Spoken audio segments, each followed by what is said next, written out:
The suspect, Ahmad Rahami, is in fact in police custody, was taken in Linden, New Jersey. I want to put up that photo right now showing him after he was apparently shot by police. We're told that he's on his way to the hospital. I'm here with our chief investigative correspondent, Brian Ross. This information just coming in. Just coming in now, confirmed by federal and local law enforcement officials to ABC News that he was taken into custody in the last half hour in Linden, New Jersey, after what was at first described to us as an active shooter situation. We don't have many of the details, but we do know, according to police now, that he is in custody. He is taken alive. He was being tracked in a blue Honda car about a few miles from his home in Linden. Yeah, earlier this morning when I was speaking to Mayor Bill de Blasio, he did sound confident without saying so that they had a bead on this man. And Brad Garrett, our former FBI special agent, remarkable, he was taken alive. And I think, George, if you look at his MO, this kid didn't want to die. He drops bombs, remotely sets them off, and then goes on the run and drops, over the weekend at least 3 different locations.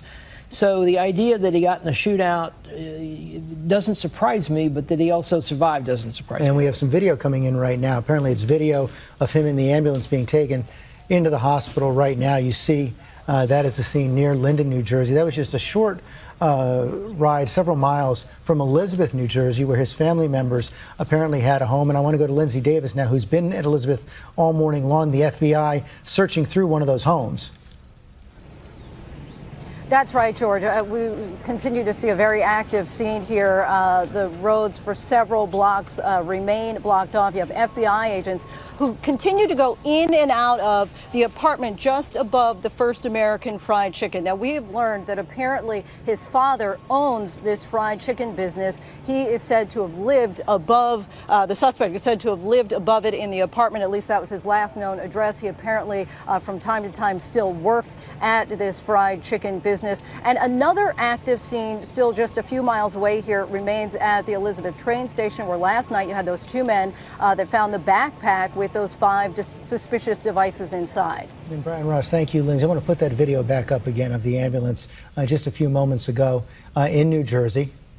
There you see the suspect right there, apparently conscious, strapped in to that stretcher. But of course, the fact that he's now in custody does not mean that this is over. Not by any means. There's still questions of whether he had accomplices, who was in on with this. They're searching through his social media, looking for contacts he may have had in this country or overseas, George.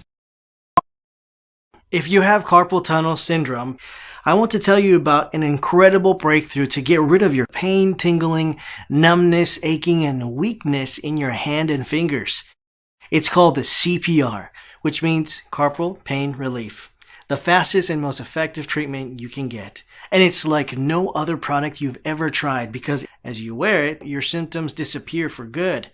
Patients can't say enough about it. Best of all, the CPR costs less than most wrist braces. You can stop carpal tunnel now with the CPR, and I promise you won't regret it.